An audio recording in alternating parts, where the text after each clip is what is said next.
Waalaikumsalam warahmatullahi wabarakatuh. Ustaz, mohon nasihat kepada kami yang istrinya ikut bekerja kantoran. Kadang ada rasa rezeki berkurang jika tidak ikut istri bekerja. Di sisi lain, khawatir anak hanya punya waktu sedikit dengan ibunya. Syukran. Afwan. Karim, bertakwalah kepada Allah. Allah sudah membuat aturan. Ada aturan di Quran.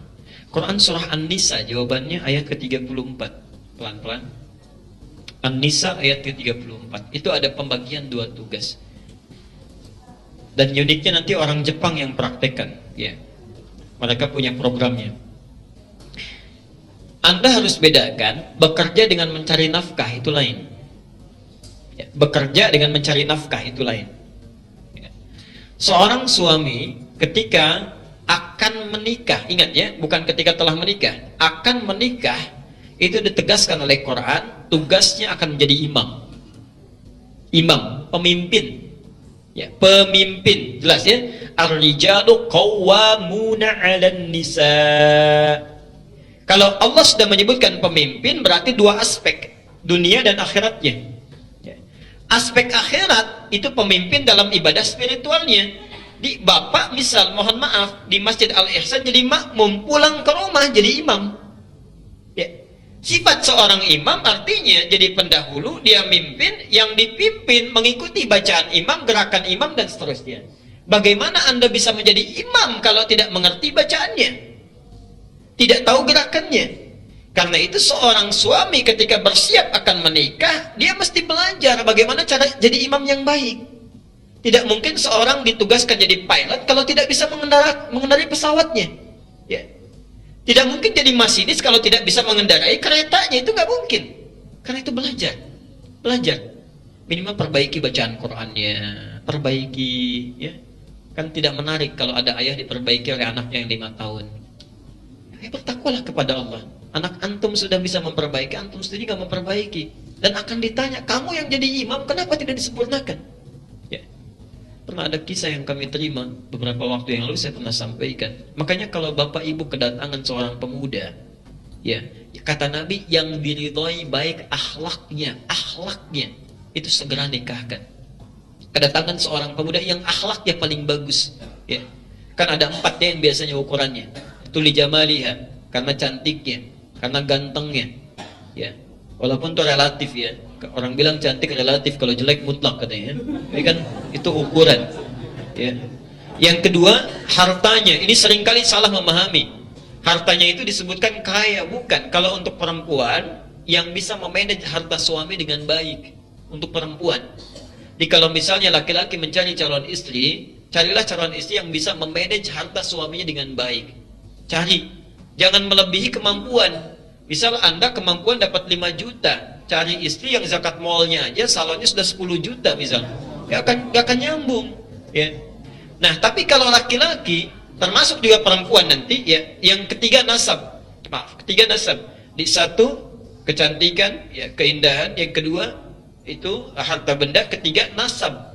Asal muasal, keturunan dari siapa dia. Ditelusuri dari orang baik atau yang kurang baik, lingkungannya seperti apa, pendidikannya seperti apa, untuk menyesuaikan. Tapi yang keempat, didiniha, karena agamanya, akhlaknya. Khusus untuk laki-laki, kalau ibu kedatangan seorang laki-laki, bapak, ternyata akhlaknya bagus, luar biasa, agamanya kuat, itu segera terima. Sayang kalau kehilangan. Taribat yada, Allah akan jamin beruntung dalam rumah tangganya. Ya. Tidak cukup dengan amin, cek dulu, lihat ya. Ada yang datang, lihat. Pernah ada seorang kiai kedatangan langsung 3 orang melamar. Saya dapat cerita itu kisah. Itu tahu diperebutkan, nah perempuannya cantik, baik, ditanya kan, masya Allah. 3 datang, kamu siapa anak pertama? Saya Anas pak. Ya udah baca surat An-Nas katanya. Bacakan An-Nas, kemudian selesai, ya sudah cukup bagus. Kamu nak yang kedua? Saya Torik pak katanya. Ya udah baca surat At-Torik. As-samai wa at-tariq. Selesaikan, baik, selesai. Yang ketiga belum ditanya udah pucat. Kamu siapa nak? Saya Imran pak katanya. Baik, saya Imran. Ini belum selesai, tapi panggilan sehari-hari kulhu pak katanya. Panggilan sehari-hari kulhu. Masya Allah. Dia dapat cerita. Tapi Masya Allah, mohon maaf, tapi ini nyata. Saya pernah sampaikan juga di sini. Tapi ini pertanyaan nyata waktu di Panjalu pulang ke Garut. Nggak tahu apa ada hubungan yang tidak dengan kisah ini. Tapi yang kedua ini pertanyaan yang real nyata disampaikan. Ustadz, bagaimana hukumnya? Ada seorang pemuda menikah, dia nggak pernah baca Quran, cuma hafal surat Al-Ikhlas, Qul Huwallahu Ahad. Itu saja. Setelah menikah qadarullah diberi jalan oleh Allah. Ya, ibu mertuanya minta diimami di rumahnya. Gak keluar dulu, subuh baca Qul Huwallah. Begitu maghrib jahar Qul Huwallah lagi. Ya. Begitu isya kata ibu mertuanya, nah gak apa-apa lah. Yang rakaat pertama Qul Huwallah, yang kedua mohon ganti surat lain ya. Anaknya gak jawab. Begitu takbir waladdallin, rakaat kedua diam lama begini. Masya Allah. Ditunggu dikira berpikir cari ayat, ternyata itu berbelok begini. Mah boleh nggak Qul Huwallah lagi? Itu nyata ditanyakan pada saya di Garut. Apa hukumnya orang sholat seperti itu? Saya bilang batal pasti sholatnya dan dia mesti belajar. Maka Anda yang sudah siap menjadi seorang suami itu mesti belajar. Nah, dalam hal urusan kepemimpinan dunia itu pun sama. Bima faddalallahu ba'dahum ala ba'din wa bima anfaqu min amwalihim.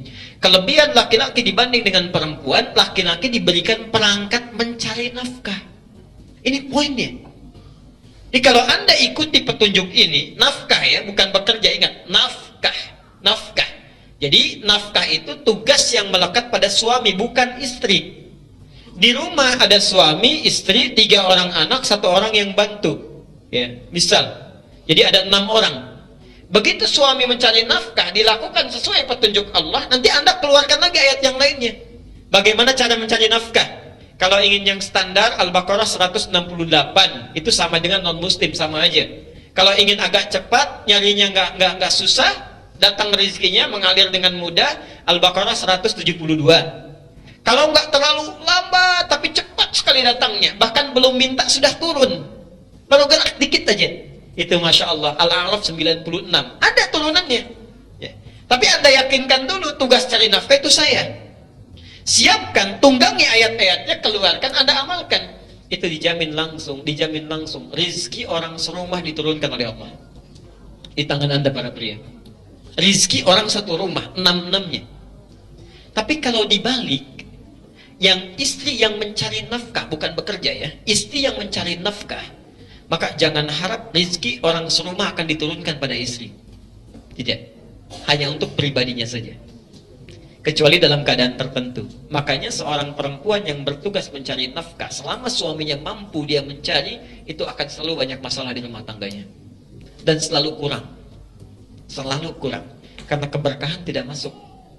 Keberkahan tidak hadir. Nah, kalau suami sudah mencari nafkah, perempuan ada hobi bekerja, ada yang dagang, ya, macam-macam dan sebagainya, itu tidak dilarang. Cuma bahasa riwayatnya disebut kamu sulit nantinya. Capek, tugas terabaikan. Sebagian tanggung jawab yang harus melekat pada diri perempuan yang tidak bisa diselesaikan oleh laki-laki, maaf, tertunda, minimal terabaikan.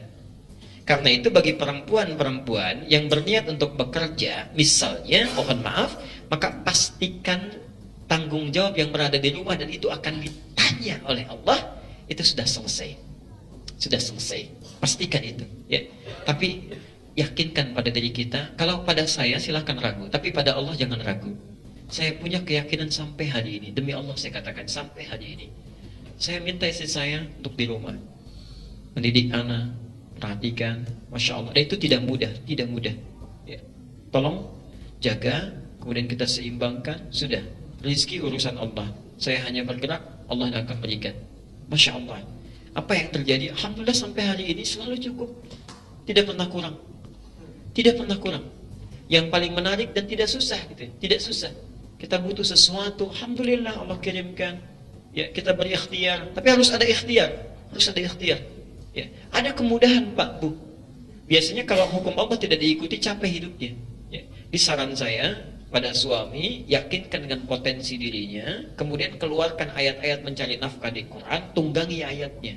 Begitu antum lakukan itu, nanti akan lihat ada perbedaan yang terjadi dalam hidup kita.